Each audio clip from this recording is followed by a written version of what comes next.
Amigas y amigos, seguimos en estos dogmas posteriores al credo. El otro día hablamos del dogma de la Inmaculada Concepción de María y vamos a postergar el otro tema de la Asunción para la semana de la Asunción, la del 13 al 15 de agosto, ¿no? En cambio, ahora nos vamos a concentrar en los otros dogmas, ¿no?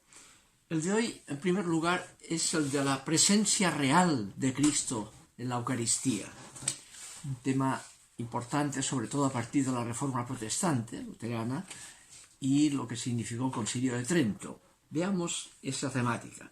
Pero lo primero es que quizá en este tema, como en ningún otro, es importante recalcar la razón de ser de todo lo que creemos y por tanto de los dogmas, ¿no? Que es su carácter salvífico y la forma analógica que tienen todos los enunciados dogmáticos, también ¿no? Son analogías, no son unívocos, son analógicos, ¿no? Como dice el texto del mismo catecismo, ¿no? Antes de empezar el credo, con todo lo que se afirma ahí en los enunciados, dice: no creemos en los enunciados, no son unívocos, ¿no? Sino en lo que esos enunciados quieren significar, salvíficamente diríamos, ¿no? Que es la razón de ser de todo lo que creemos, es por nuestra salvación. Por tanto, la pregunta siempre es esa: ¿de qué nos salva eso que llamamos la presencia real de Cristo en la Eucaristía? ¿Qué significado salvífico tiene? No qué tipo de información es, sino qué poder transformador tiene, salvífico. Para ello, lo primero es, lo más importante es ir a la forma más primera de la fe en la presencia real. Por suerte ahí tenemos el texto, uno de los textos más antiguos de todo el Nuevo Testamento, que es un texto prepaulino, que San Pablo lo cita como una tradición que él recoge en los años 50, ya era una tradición previa que Paulino toma e introduce en su carta, sin cambiar la forma del griego arameísta que le llega, no lo corrige, por respeto a esa tradición que es anterior a Pablo, ¿no? Él lo cita. Está en la 1 Corintios capítulo 11, versículo 23 al 28, dice: yo les doy por tradición, les transmito, lo que también a mí me ha llegado por tradición, que viene del Señor Jesús, ¿no? Y entonces cita la fórmula, que el Señor Jesús, la noche que iba a ser entregado, tomó pan y habiendo dado gracias, eucaristesas, ahí viene la palabra Eucaristía, lo partió, que es la fórmula primitiva que tenía la Eucaristía, la fracción del pan, de aquí viene, lo partió, después de dar gracias, y dijo: tomen, coman, esto es mi cuerpo, que será para ustedes. To hiperimón, dice el texto, por vuestra salvación, hiperimón, por ustedes. Hagan esto como memorial mío, ixedemen anamnesin, ¿ya? Y después dice: de la misma forma, tomando el cáliz, después de haber cenado, dijo: este es el cáliz de la nueva alianza en mi sangre. Hagan esto, siempre que lo tomen, como memorial mío. ¿Ya? Ahí está el texto, ¿no? En primer lugar, esto es mi cuerpo que por ustedes ha sido dado, por ustedes, el carácter salvífico de lo que significa esa entrega del cuerpo, ¿no? Ahora aquí, el háganlo siempre ustedes como memorial mío, anamnesis, remite a un texto que tiene que ver con el significado auténtico de la presencia real de Cristo en la Eucaristía, que lo da la tradición judía previa, que está en Éxodo, el capítulo 12, cuando conmemoran en la tradición judía lo que había ocurrido en la liberación de Egipto. Dice Dios a Moisés: cuando celebren esto, en aquel día harás saber a tu hijo, lo celebraban en familia, esto es con motivo de lo que hizo conmigo Yahvé cuando salí de Egipto. y esto te servirá como señal en la mano y como recordatorio ante tus ojos. Guardarás este precepto año por año en el tiempo debido. Lo harás siempre como memorial. Y ahí sale el zikaron en hebreo, el memorial. Dice, esto ocurrió conmigo, dice. Obviamente ya hacía siglos que duraba la tradición de Moisés. Sin embargo, es conmigo. El rito permite la actualización de aquel acontecimiento. El que aquel acontecimiento se haga presente en el grupo que celebra ritualmente lo que aquel acontecimiento salvífico significaba. Nos hace contemporáneos al acontecimiento pascual, o ese acontecimiento pascual se hace contemporáneo a todo espacio y todo tiempo en que se celebre eso. Es el verdadero significado ritual, salvífico, anamnesis, ¿no? La presencia real. Estamos participando realmente de lo que significa salvíficamente el acontecimiento pascual de Jesús ocurrido hace 2000 años atrás, ¿no? Y en la historia, sea cual sea el tiempo y el lugar en que se celebre, ahí está el acontecimiento aconteciendo ritualmente, sacramentalmente. Es el verdadero significado de la presencia real, la contemporanización de eso. Y eso es posible gracias al Espíritu Eterno, como dirá la reflexión que hace sobre el tema la carta a los Hebreos, capítulo 9, confronta los rituales coyunturales de los ritos de sacrificios de animales en el Antiguo Testamento, lo confronta con el significado del sacrificio pascual de Jesús. Dice, presentóse Cristo como sumo sacerdote de los bienes futuros a través de una tienda mayor, etc. Y dirá, el capítulo 9, versículo 14, cuánto más la sangre de Cristo, que por el Espíritu Eterno se ofreció a sí mismo sin mancha ante Dios, purificará de las obras muertas nuestra conciencia. Cuánto más el que por el Espíritu Eterno.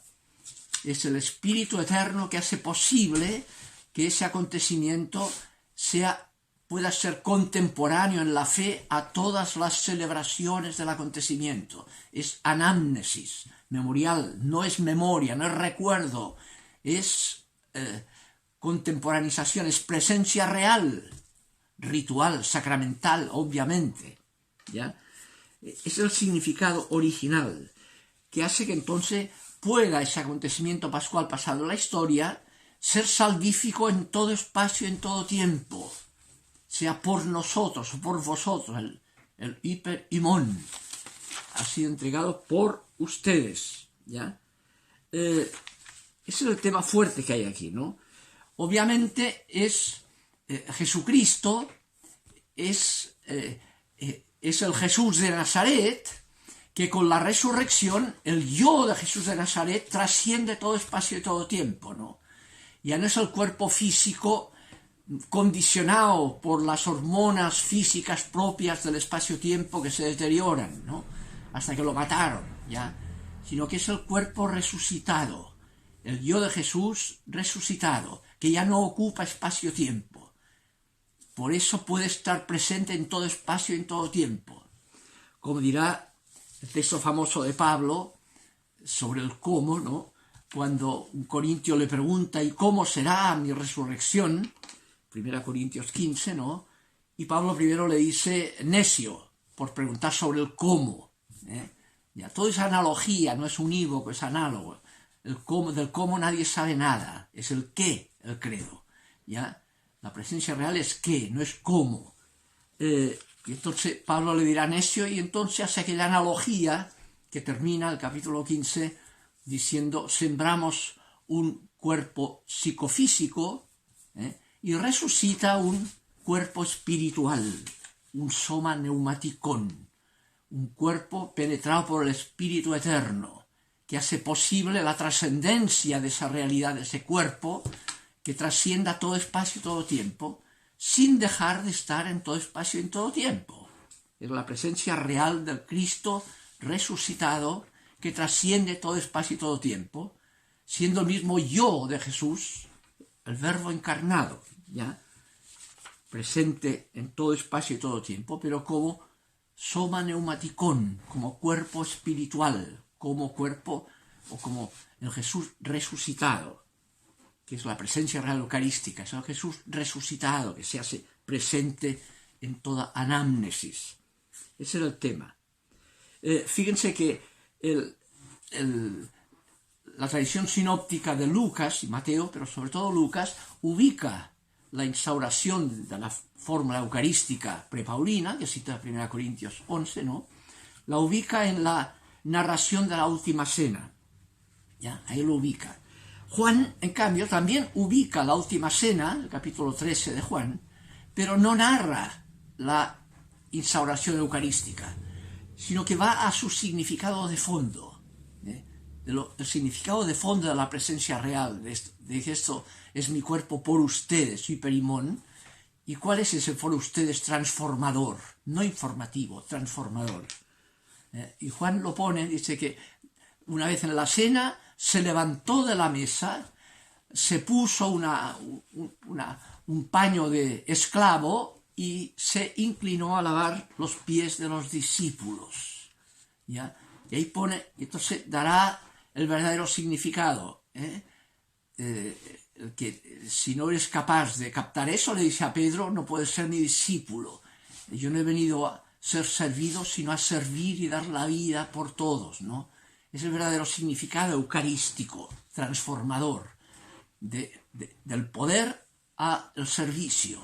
Es un sacramento de servicio, no de poder, que transforma la conciencia en ese sentido. Por eso Pablo, en la primera carta a los Corintios, capítulo 11, versículo 23 en adelante, critica cierta celebración de la Eucaristía como exhibición de poder, de que iba gente a hacer su comida más abundante y humillaba a los que no tenían que comer. Si entonces no celebran la Eucaristía, transgreden su significado.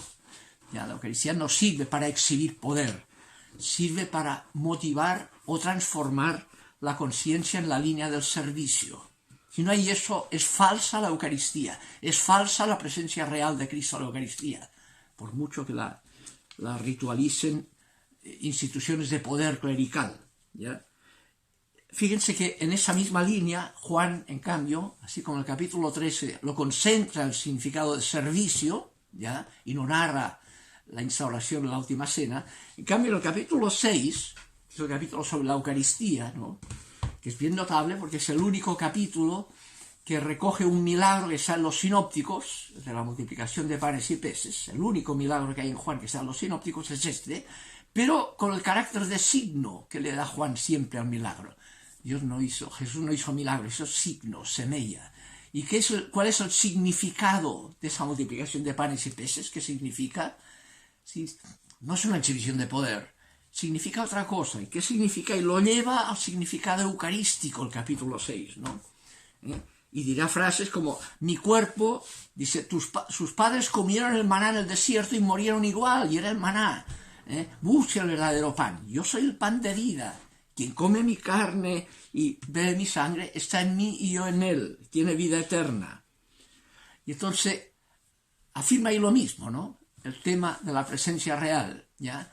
Lo que significa eso, su donación pascual, eso, si se celebra como anámnesis, transforma la vida en la línea del servicio, ¿ya? Eso es el poder transformador.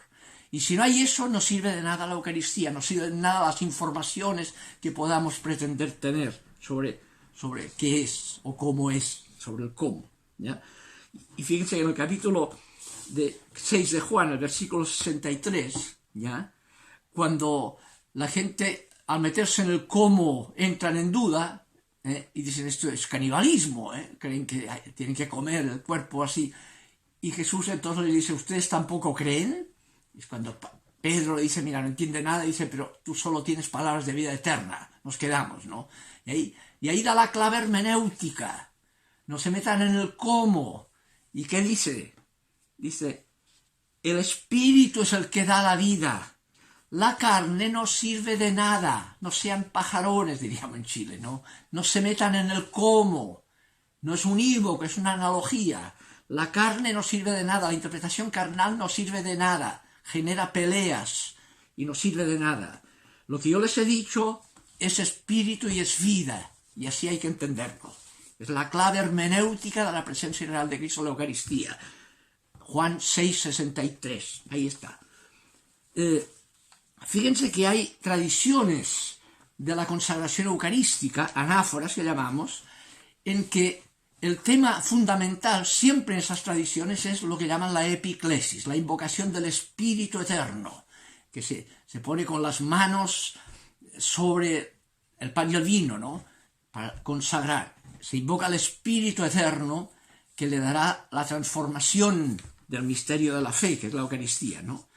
Y hay anáforas en que no hay la narración que está en 1 Corintios y en el Evangelio de Lucas, ¿no? La narración de la instauración de la Eucaristía no está. Está la epiclesis como signo consagratorio, no las palabras de esto es mi cuerpo, etc., ¿no? ¿Ya? Y ahí está el tema que es por el Espíritu. Incluso la anáfora latina habitual que se tenía en la Iglesia latina, hay la epiclesis, el sacerdote pone las manos sobre el pan y el vino, ya invoca el Espíritu y dice para que esto, con la invocación del Espíritu, sea para nosotros, este pan y este vino, sean para nosotros el cuerpo y sangre de Cristo. Para nosotros, el hiperimón. Es el misterio de la fe de la Iglesia. No es un tema físico verificable por la física actual, ¿ya? Y la substancia en el sentido físico del término. A ese nivel sigue siendo pan y vino igual que antes, no pasó nada y se puede demostrar empíricamente si dejaran. Haciendo un análisis después de la consagración saldría el mismo pan y vino que antes. Sigue siendo pan y vino. Ese tema que marcó la tendencia a confundir la metafísica con la física, como si ahora ya físicamente no es pan y vino, dejó de ser pan y vino físicamente, y uno ve desde todos los puntos de medición física que sigue siendo pan y vino. ¿Cómo no va a ser pan y vino si es pan y vino? Ya no son accidentes, es la substancia física, lo que entendemos por substancia hoy día en la física y en la química. Esa substancia sigue siendo pan y vino igual que antes, no pasó nada. ¿Ya? No es una apariencia, es realmente pan y vino a todo el nivel de medición física. ¿Ya? Fíjense lo que dice San Agustín, interesante, en un comentario en el Sermón Sexto, ¿no? Dice, lo que veis, queridos hermanos, en la mesa del Señor es pan y vino, pero este pan y este vino, al añadírseles la palabra, se convierten en cuerpo y sangre de Cristo. Aquí al añadirse la palabra no es un tema mágico, ¿no? Es el verbo. Al irrumpir el verbo de Dios en ese pan y ese vino, sin dejar de ser pan y vino, es verbo de Dios presente. Es el verbo de Dios encarnado presente. Dice, si quitas la palabra, si no está el verbo que se hace presente, es pan y vino. Pero añades la palabra y ya son otra cosa. Y esa otra cosa, esa otra realidad, es el cuerpo y la sangre de Cristo. Quita la palabra y es pan y vino. Añade la palabra y se hace sacramento. A todo esto decís amén. Decir amén es suscribirlo. Amén significa que es verdadero, ¿ya? Que es presencia real. Por el Espíritu Eterno, el soma neumaticón. No cambió la física en el sentido de la moderna física. Es la substancia física, pan y vino. Este debate que marcó, que ya en el concilio antiguo del siglo XII, ¿no? O XIV, ¿no?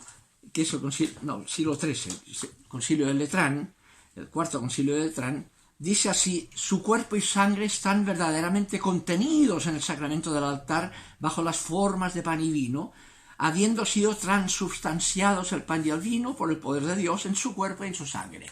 Y tenemos ya el término transubstanciación, que seguirá. Y en la época de Lutero, con bastante agudeza teológica, él dice, no, es presencia real, pero la sustancia ya empieza a ser un concepto moderno, la sustancia como sustancia físico-química. Y por tanto, no. Y él dirá, usa un término que es bien significativo.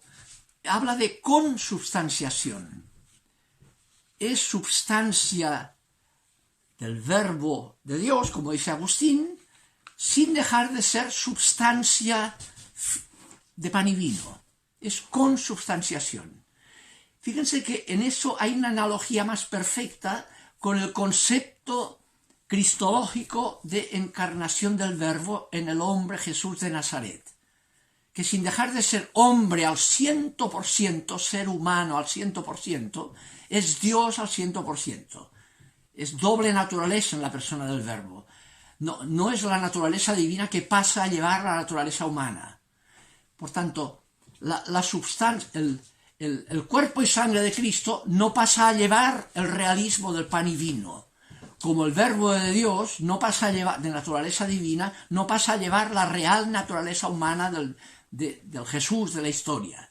Hay una analogía perfecta en que el concepto de transubstanciación, Lutero veía que pasaba a llevar el realismo de la humanidad de Jesús también, sustituyéndolo por el verbo de Dios, que es una forma de monofisitismo aplicado a la Eucaristía.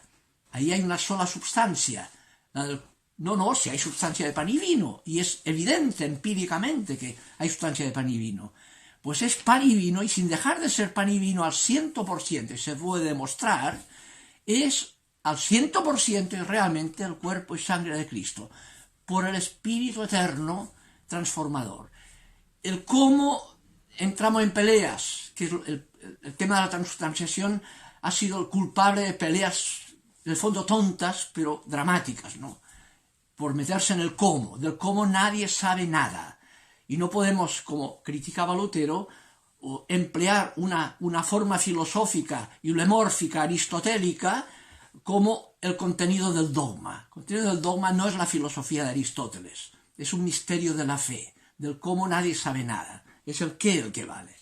Y el qué tiene como acento el carácter transformador que tiene.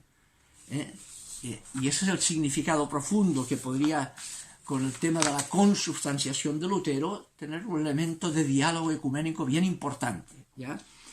Y para terminar, después de Trento, en la modernidad, esta pelea tendió, digamos, a abusos de poder con la Eucaristía, a formas, digamos, de poder para exhibir presencia real con grandes custodias de oro y con grandes procesiones apoteósicas carísimas, ¿no? Y congresos eucarísticos que son exhibiciones de poder eclesiástico, más que realmente expresión de transformación de las conciencias, ¿no? El riesgo del fetichismo eucarístico, que no tiene nada que ver con su significado transformador.